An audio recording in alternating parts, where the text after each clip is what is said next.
So what is your assessment then on how this actually happened? Where did these ballots come from? Are they from actual Pennsylvania voters, or are they from New York voters? I mean, what is your sense on these ballots? And because we're talking upwards of 288,000 ballots, at least in this one truck driver's story, and you said there have been other stories with other truck drivers as well. But in terms of manufacturing cold hundreds of thousands of ballots without detection, how would that have been even possible? It's not that difficult. It's not that difficult. In fact, the ballot design and so forth is in the hands of a lot of private parties. But you have a good question, and the way we answer that question is to get the ballots. You know, I could speculate with you all day. I don't believe that there's any valid reason for a Pennsylvania voter to have, much less hundreds of thousands of their ballots, go up to New York to a postal facility that doesn't process mail to be shipped back to Pennsylvania. So that leads us to the question, how could and why would this happen? And the reason why is if you can complete those ballots and insert them fraudulently, then you could dictate the results of an election.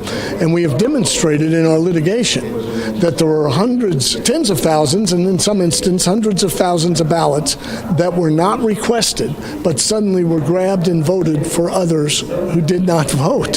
So there you have a pool of ballots you can use. We explained in the news conference how you can easily create persons that don't really exist by using their maiden name or birth names in an area they once lived, cast a vote for them, and you're likely not to be caught. And we have an affidavit that I referred to where they did just that with a woman. They registered her under her birth name back in her home state that she hasn't lived in over 30 years, and she's never registered under her birth name. So access to the poll books, those types of things, this isn't that difficult to do. And during this event, the Attorney General Barr did come out and make a statement to the Associated Press saying that he did not see evidence of fraud that would sway the election. Your response to that? Well, I think that's a premature statement, and I think it's the wrong question.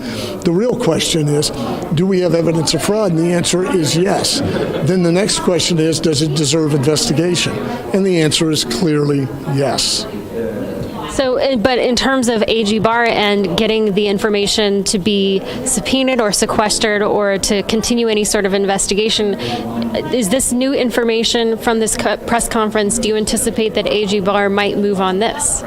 Well, I would hope so, but I don't have an anticipation. We just found our responsibility to make this public and let the American people become aware of it, and we intend to pursue the investigation. And I think there's also another question, and the Attorney General probably wasn't asked that, and that is there evidence that would indicate the Supreme Court should invalidate election results? And I believe there is. That's a different question than whether it would change the outcome. The question is this: did we have an integral election where we are confident that the result reflected the will of the people? The answer to that question is no. So what should we do about it? And I want to turn to Wisconsin, where you had your testimony of the postal worker, the contractor of the Postal Service, who was on stage here, and you said that he's given his testimony over to authorities, and he said that he had 100,000 ballots that he heard from two different postal workers that were backdated to meet the deadline. These postal or these ballots, apparently, according to his statement, came in very early in the morning. Is there evidence to say, well, they had arrived and they just needed to be counted at that point because they had arrived and it was early in the morning, and arguably they arrived at the facility before midnight? Well, there's a lot of evidence that indicates that's not the case, and the reason of that is twofold. First of all, the very statements of the people who spoke with him. First, they claimed that he had forgotten ballots when he had not. That was a ruse to be able to say that they suddenly found ballots that were not there and inject them into the process. Secondly, he was told by two separate people that the ballots were rounded up on November 4th, which is the day after the election. And the law is clear. They have to be at the counting facility by 8 p.m. on November 3rd. So backdating the ballots is a federal crime. And why would you backdate something and commit a crime if you didn't feel it was necessary? So there's a lot of evidence indicating that this was likely a fraudulent infusion of ballots. So, and how would you go about proving that, though, that these were backdated? Is there a way for you to prove that they were backdated? Well, there's a lot of ways. Postal facilities have cameras. There are personnel in postal facilities that need to be asked questions. These type of investigations take time. And when you're looking at a criminal investigation, it takes a longer period of time. That really, this election season, post-election, doesn't allow sufficient time to fully develop that evidence. So again, it's evidence of the wrong question. If you want to convict somebody, I have to prove with the confidence of a unanimous jury that they believe they committed the crime beyond a reasonable doubt. That's not the standard with elections. The standard with elections is really, do the people who have the responsibility of running it and do the people who have the responsibility of reviewing it believe the election was conducted properly? That's the standard. And the answer is no. In fact, there's overwhelming evidence that there were intentional violations of the law by election officials. They admit as much in kicking people out of the counting room and so forth. So those who are considering this should not consider, do we have evidence to convict somebody of fraud? That's the wrong question. Do we have confidence in the way the election was run? And the answer is no. We'll be back in just 1 minute.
Welcome back to Actionable Intelligence. I'm Eric Greitens.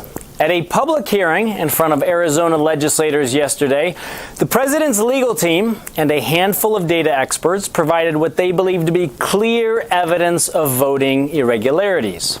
Also in Arizona, a Maricopa County Superior Court judge has granted a request from the leader of the state Republican Party to inspect a sampling of Arizona ballots for irregularities. Now, getting the chance to hear directly from voters who experienced some of these voting irregularities firsthand made for a powerful moment. Just listen to when Matt Brainerd, the leader of the Voter Integrity Project, played a phone call of two separate voters who received an absentee ballot in Arizona, despite the fact that they adamantly denied requesting one. Hello, this is Mary Kemper with Voter Integrity Fund. May I please speak to Charles? Who are you with? Voter Integrity Fund.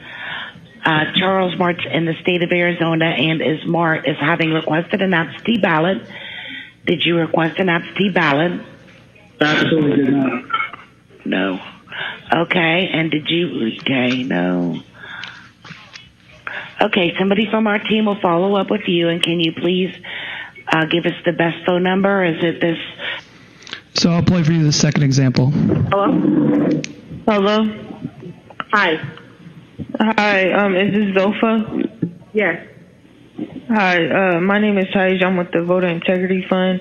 In the state of Arizona, it said that you requested an absentee ballot. I'm just making sure that you requested that ballot. No, I did not request an absentee ballot. Okay. Somebody from our team will follow up with you. Is this a good number to follow back up with you on? Yes. All right. Well, I appreciate your time, and you have a good day.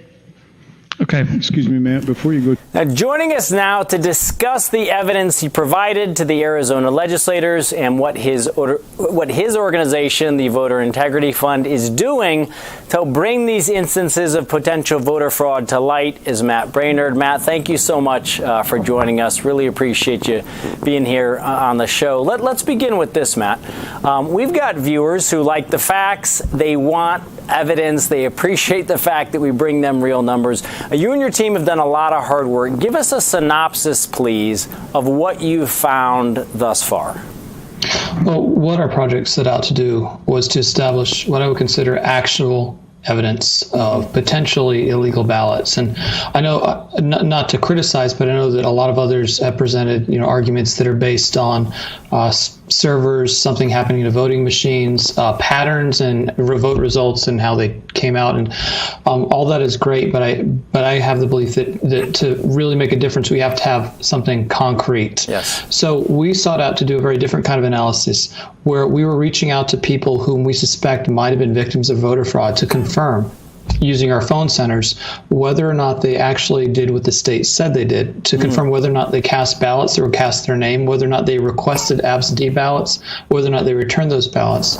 In addition to that, we also did analyses looking at whether or not people may have cast ballots who were not eligible to cast ballots on the basis of no longer having residency in their state, or people casting multiple ballots. And in all cases, we found hard evidence, names, addresses, phone numbers of people who've either claimed to be victims of it or whom we can identify as either they cast a ballot despite not meeting residency requirements, or someone else did so in their name. Enough so that in at least 3 of the most pivotal states, our estimate of the number of ballots we can account for being cast illegally surpasses the margin of victory. The conclusion we've reached based on this is that we don't know for certain whether or not Joe Biden won. We can't say whether or not he's the deserved winner. It's not been proven given the amount of illegal ballots we've potentially identified and the state's inability to run an election that doesn't create a space for these kind of problems to happen.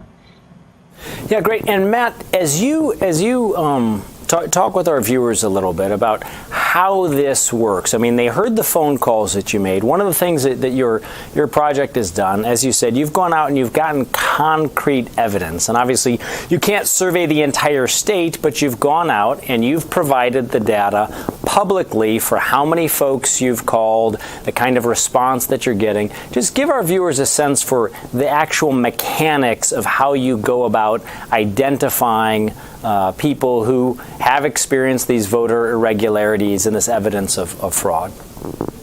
Right. So there are really two strategies we have. One is where we actually reach out to voters to speak to them.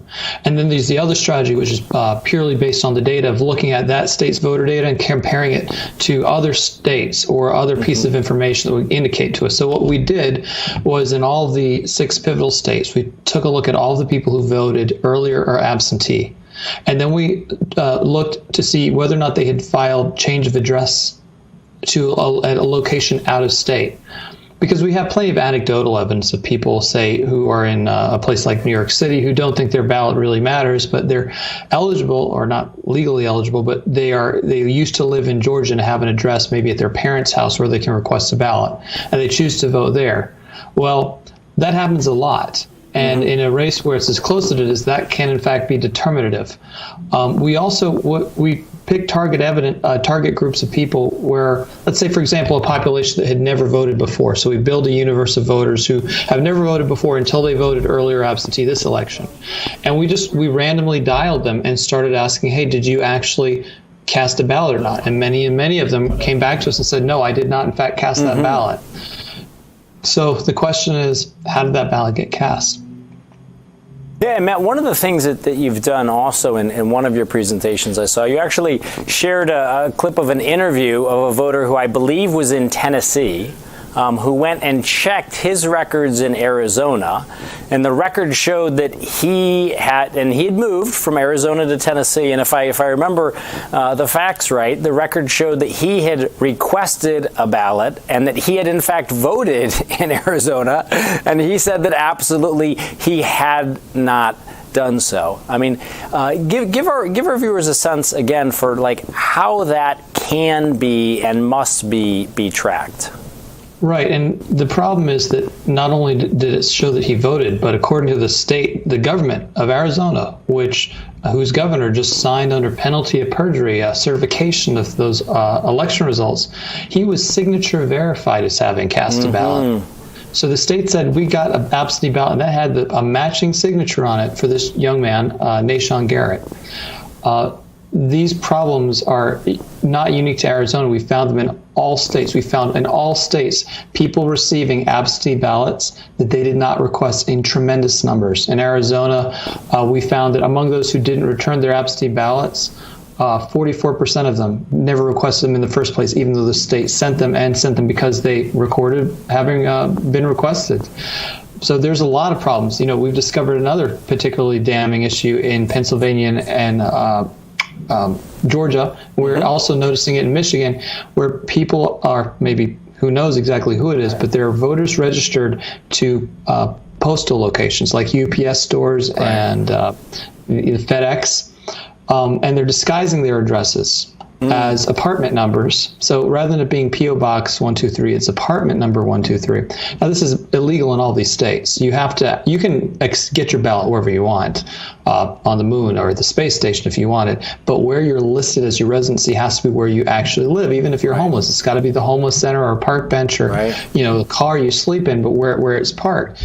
So they not only are these illegal registrations, but they disguise them in a way to avoid being detected as, say, a P.O. box and being bounced out of the system.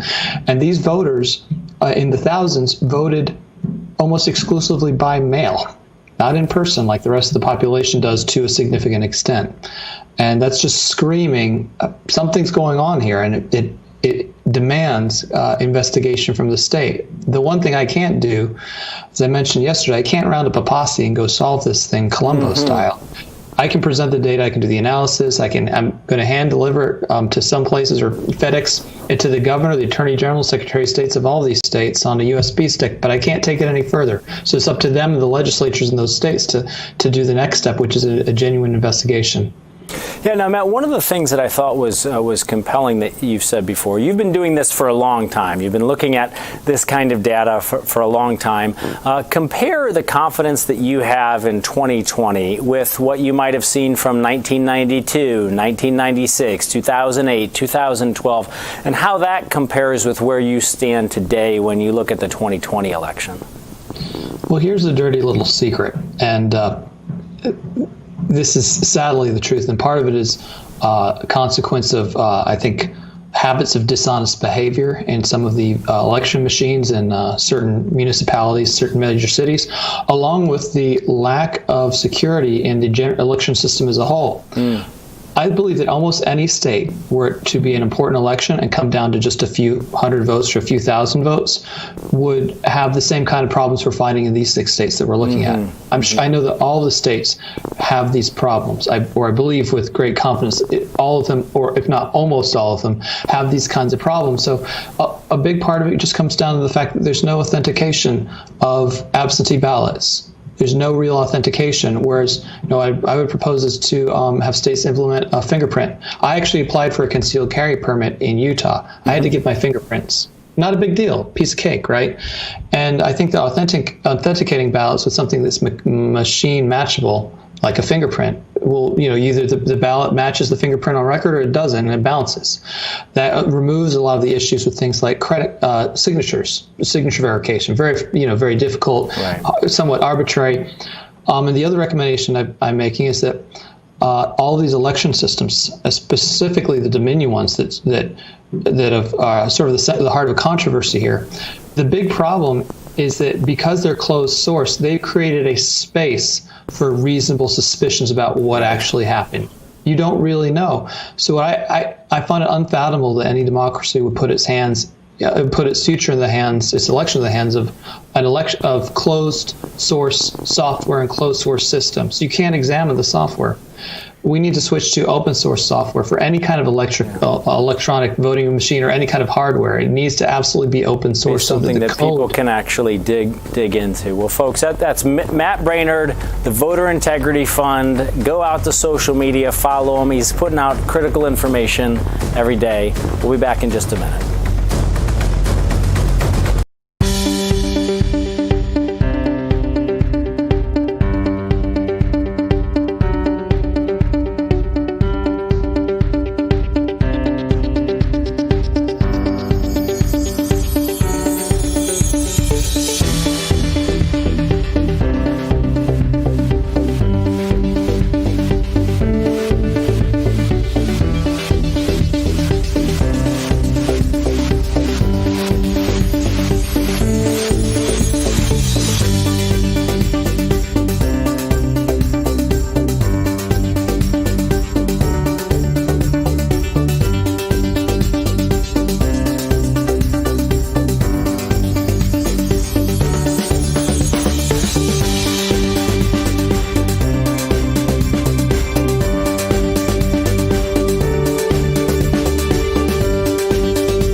Welcome back to Actionable Intelligence. I'm Eric Greitens.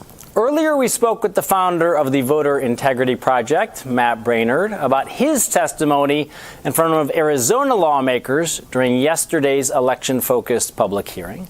Now, today, the Michigan Senate Oversight Committee also held a hearing about the 2020 election. And during the hearing, there were a number of examples of potential election fraud and irregularities, including from freelance IT workers, from poll watchers who highlighted issues that they witnessed during the vote tabulation process. Take a listen here to how this Dominion software contractor described her experience working with the company. Welcome to the Senate Oversight Committee. Hi, you have thank 3 you. minutes. Thank you. My name is Melissa Carone. I am a resident of Wayne County. I have a background in IT and cybersecurity. I was contracted by PDS staffing to work with Dominion Voting Systems, assisting with IT at the TCF Center. What I witnessed at the TCF Center was complete fraud.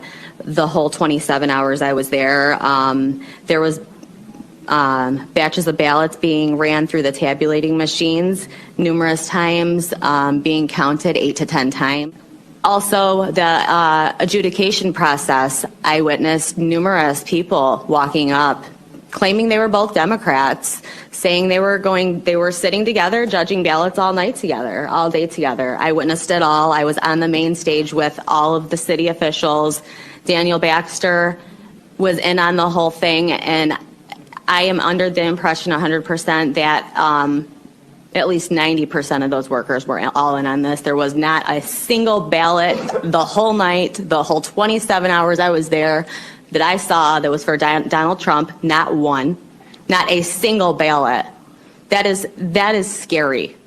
There was something going on at that Department of Elections, and it's clearly something that's very illegal that occurred there. Now, that was just one example of the testimony that came in today, and another example of anomalies and irregularities that have already been reported and documented in places like Pennsylvania and Georgia. It's something that data expert Justin Hart has been following closely.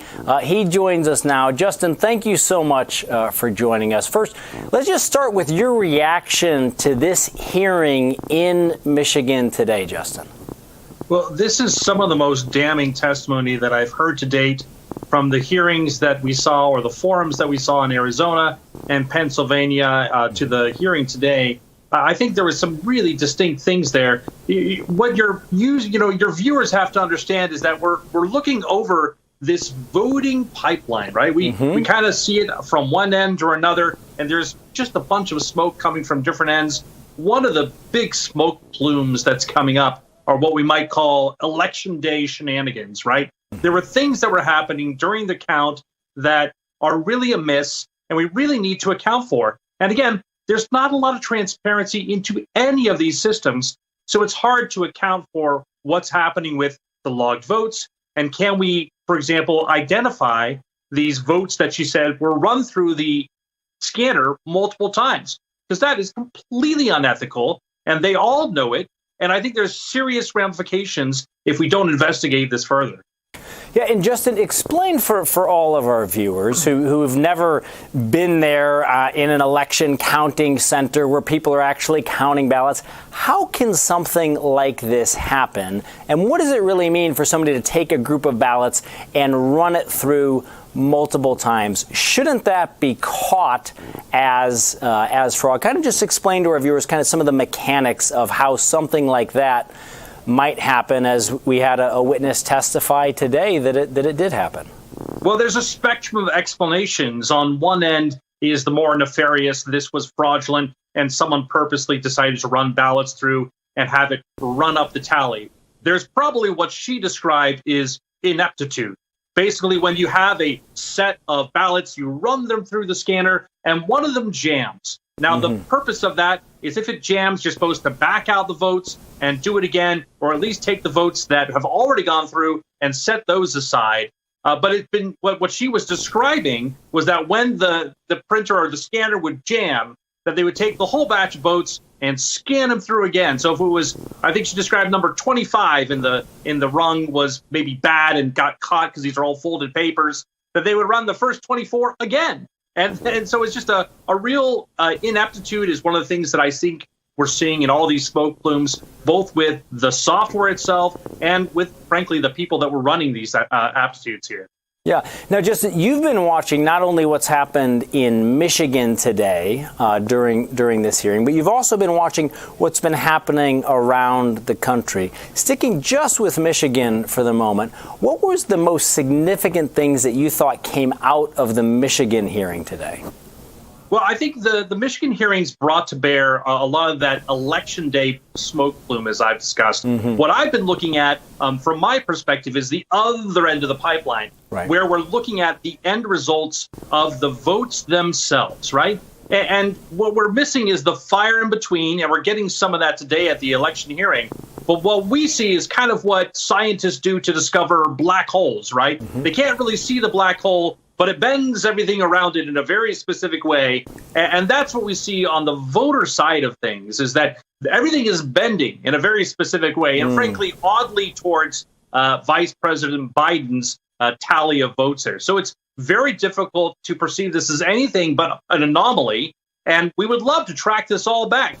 In Wisconsin, in Michigan, in Wisconsin, for example, in the middle of the night, there were 143,000 votes that went through just at 3 a.m. for Vice President Biden, and a very, very, very small portion. Now, someone might attribute that to, let's say, mail-in votes around Milwaukee, but we have no way of knowing and tracing that back. The sort of what they call the chain of custody is broken so many times before it even reaches the dashboards that you and I see on Newsmax or other news networks that are getting their feeds on election nights for all the colorful maps. So it's a difficult proposition to really unfold. Yeah, and just I think that the black hole analogy is a really good one, and it speaks to the frustration that a lot of our viewers have. I mean, a lot of people are saying, look, why don't we just do a recount? Why don't we just do a complete audit? Like, explain for our viewers some of the challenges as you look at the election data that comes out. You've referred to it as kind of the smoke signals that you see. Like, what do we need to do to actually get to the bottom? And is it possible to get to the bottom of what really happened in these elections that might explain some of these irregularities or anomalies? I think it will, as we saw, for example, from the 2000 election. Eventually, those votes were from FOIA requests and otherwise brought up to bear for different studies. People wanted to look at it. So eventually we'll know the truth. The truth will out, Eric. I just think, unfortunately, it's going to be a very, very tight measure for them to out that truth very quickly here before all the votes are certified. More importantly, they have to have a lot of things go their way. It's not just Michigan. It's Pennsylvania, maybe something out west in Arizona and Nevada. We know there are, as we say, a lot of smoke plumes from different factors here, both on the software, that is the process they use to actually tally the votes, then on the election day shenanigans is step number 2, and then it goes through this big dark pipeline, comes out the other end. We have a listening ear right before it hits the dashboards on the New York Times, and that tells us something really weird is going on. And so, votes are and elections are not happening in a vacuum. You have to see them as a trajectory from previous elections. Well, many people thought in 2016 that 80,000 votes would have turned the election towards Clinton. At the same time, President Trump garnered 2 million more votes than Governor Romney in 2012. So when we look now in that trajectory there, we see some really odd anomalies. As we said, President Trump got 10 million more votes as an incumbent, and by all counts and measures, he should have won. But the facts are the facts, and we have to get to those. Hopefully there'll be some jury, some judge that will be able to give them some time to make their case or not. Yeah, and Justin, as you kind of step back, one of the things that we hear from our viewers every day is how frustrated they are because, a lot of them, some of them are Democrats, some of them are Republicans, we've got liberals, we've got conservatives, but everyone wants to be able to believe in the integrity of our elections. When you look at what's happening across the country and you look at these problems, not just in Michigan, but in Pennsylvania, in Arizona, just give us a little bit of a forward-looking perspective. If you could wave a magic wand, what are the things that we need to do to make sure that everyone can have confidence in our elections? Well, just like we have a standardization for different industries, whether it's agricultural or electronic, we need to have a standardization for our electioneering system. We all went through, or some of us went through, old enough to go through the 2000 nightmare there, right? Hanging chads and big bags of votes in Broward County. Well, you'll notice Florida was the very first state done with all their votes. By the time it hit 8 o'clock, they were done. They had their results. They knew what it was because they weren't going to go through that pain. I hope this pain that we're putting these states through now makes them rethink everything about how they do elections, and that there's some type of, bar that's going to come down on these people. Obviously, we got word that Attorney General Barr is not going to do it, so we need to lower a bar in a different way, if you catch my drift. You bet. And Justin, just in the 15 seconds that we have left, what's the data that you're going to be looking for in the next couple of days as it comes out? What are the next things that you and our viewers need to be looking at? Well, the data will be coming straight out of the courts. What will they accept as affidavits? Will they take, for example, algorithms and the type of anomalies that we've discussed as evidence of wrongdoing, as evidence of something that's amiss? Those are the things I'll be looking at very closely on the newswires. Awesome. Well, Justin, thank you so much for being with us. Thank you for the work that you're doing to dig into all of these irregularities and anomalies. We look forward to having you back on Actionable Intelligence and joining us again. Folks, again, Anytime, that's Justin Hart, election data expert, with his analysis. We will be back in just a few seconds with more about the 2020 election.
Welcome back to Actionable Intelligence. I'm Eric Greitens.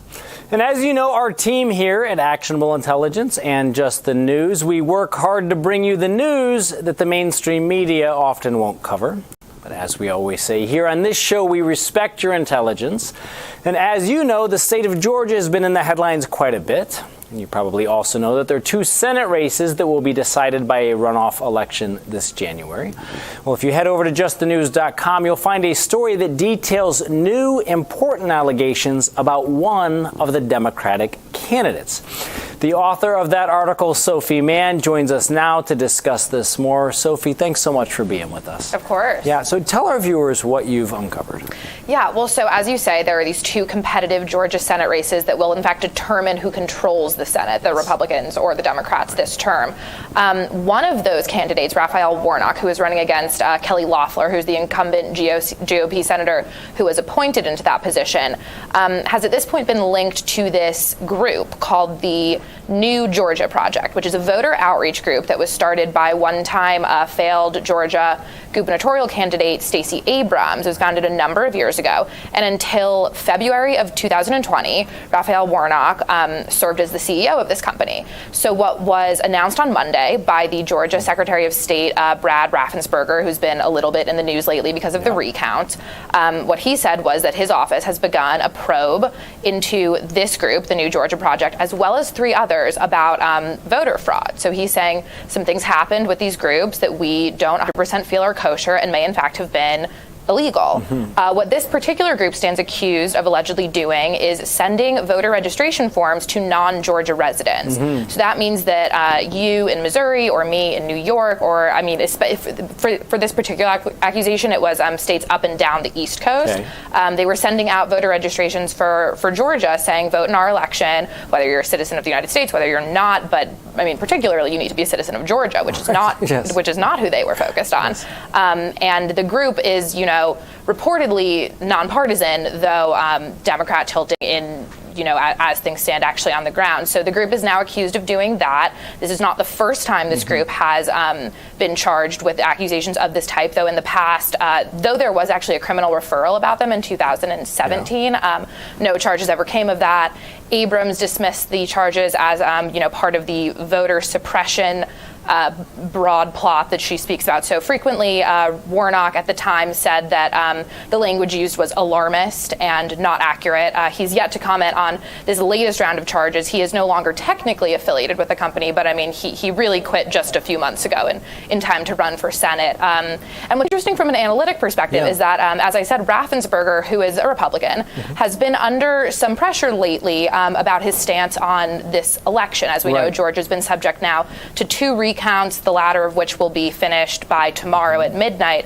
But Raffensperger has come out sort of against the accusation that there was this widespread voter fraud. He's saying, no, our election was good, Georgia runs things well, except that now he's filing these charges saying, beginning this probe, no charges have been filed yet, but saying maybe this election didn't go as well as we thought. Maybe there are, in fact, groups all over the place in our state sending out, illegal ballots. So it's unclear what will develop from that, but it does certainly seem at very least like there are 2 distinct narratives, and, one involves one of the candidates currently still contending to represent the people of Georgia. Yeah, so again, just in summation, Mr. Warnock, he's running for the United States Senate in Georgia, and he was the CEO of this organization during the time that this allegedly illegal activity occurred, where they were allegedly reaching out to people up and down the East Coast, suggesting that they register to vote in Georgia, even if they didn't actually live in Georgia. And that's what the Secretary of State has investigated now. Has he given any indication as to the next steps in that investigation or when he might release some findings? That's a good question. The press conference announcing the probe itself did just happen yesterday, so Monday.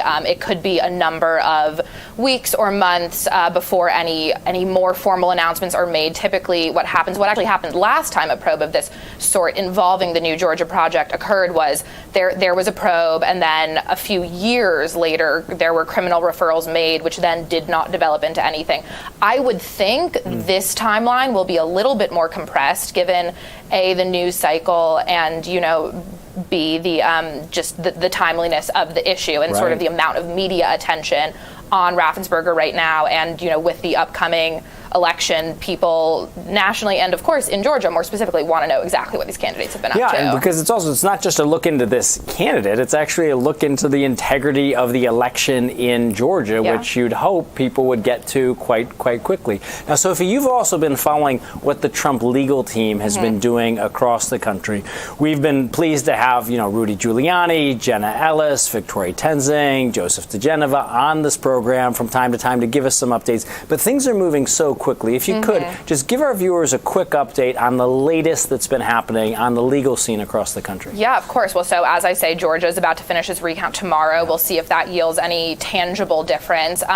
There were a number of developments across certain states today. In Nevada, one judge for Clark County, where so much of the focus has been paid to, said that the Trump campaign and the Biden campaign as well, if they wish to have access to it, but the Trump campaign specifically, will be permitted access to look at tests run on the voting machines used in Clark County. So as you know, so many of the legal questions around this election have pertained to the Dominion system's voting machines. So now the Trump campaign has gained access just today, just actually minutes ago in Nevada, to these machines, and they will run a series of tests on them and look at literally a lockbox of evidence to see what they determine how well those were working and what's going to come of that.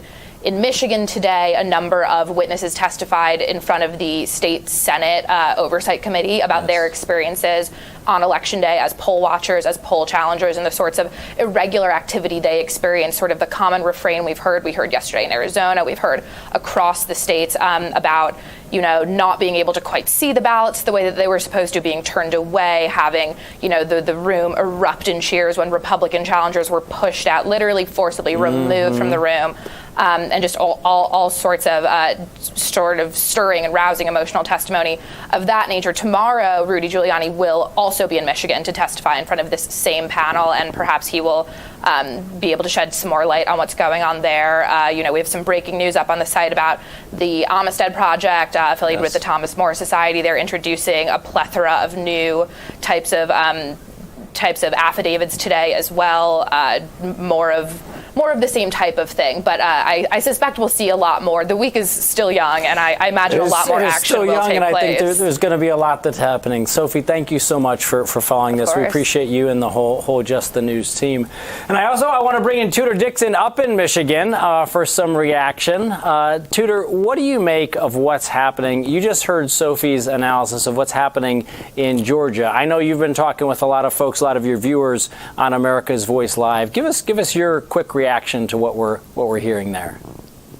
Well, I think when we're hearing this information, it's very shocking. Obviously, the inquisitive mind wants to go further and find out more about what's going on. How can they actually be recruiting people that are not Georgians? And what does that mean for the Senate race? Because this is something they've obviously had experience doing. Now, we heard from Heather Mullins earlier today that they're doing this with college students in Georgia. So they're going to college students who aren't residents of Georgia and saying, well, just have your residency for a little bit and vote, and then you can change it back, which is illegal. So if there are students out there that are thinking of doing this, they shouldn't do this. But you can imagine when you are younger and you're passionate about voting, and generally these young people that are going through universities are very liberal. And so they're probably saying this is a great opportunity to take control of the Senate. It would be very easy to convince them that this is not illegal, and yet it is. Yeah, and I think what's happening as well, as you hear all of these stories, we were talking earlier today with Justin Hart, who's been looking at election irregularities across the country, with the folks from the Voter Integrity Fund who were just testifying in Arizona. I think it's starting to undermine a lot of people's confidence in the election. And I think whether people are Republicans, Democrats, liberals, conservatives, or independents, people want to have the knowledge that after Election Day, we can have confidence in the election results. And it just seems to me that a lot of this is starting to shake. What's your sense from up in Michigan about the latest that's happening there? Well, I hope that everybody wants to make sure that the elections are safe and that they are accurate. However, I think in some cases, the folks who say, okay, we've won this, just want to move on because they don't want any of these discrepancies exposed. But yeah, when you look at Arizona and what we saw yesterday, when you look at what we saw in Arlington today with Phil Klein, and you hear these stories, they're shocking. And yet at the same time, you have the Attorney General come out today and say, well, the DOJ has no findings whatsoever of election fraud, which does stir the controversy because you have the people on the right who are very much like, we want to know that our votes counted. We want to know what happened in this election. And then you have Bill Barr come out and say, hey, don't worry about it. No election fraud here. We think this is all clean and tight. And then you have the Trump team respond to that and say, as far as we're aware, they've never done anything to look at any of the evidence that we've brought forth. We haven't heard from the DOJ, and we have no evidence to show that they have actually tried to show there is no fraud in this election. So I think it's very confusing. I actually think it's causing more divide in this country right now. Yeah, it certainly seems that way. In the 20 seconds we've got left, Tudor, give everybody a sense for what's going to be on America's Voice Live tomorrow and where they can catch you. Gosh, I think it's going to be the Michigan hearing with Rudy Giuliani, but it's definitely going to be a lot about what's going on in Michigan. So tune in tomorrow at Real America's Voice from 1 to 3. Awesome, Tudor. Thanks so much. Well, guys, also, I want to let you know that tonight we're going to have a new show following this. My friend and our Real America's Voice president of programming, Dr. Gina Loudon, is going to be premiering her new show. It's called Dr. Gina Primetime. It airs weekdays at 7 p.m. Eastern. It should be a great show with great guests, great insights, and also a lot of fun. So stay right here, and you can tune in every night, 7 p.m. Eastern, here on Real America's Voice to see Dr. Gina Primetime. Great to be with you again. We'll be back with you same time with Actionable Intelligence tomorrow night. Talk to you soon.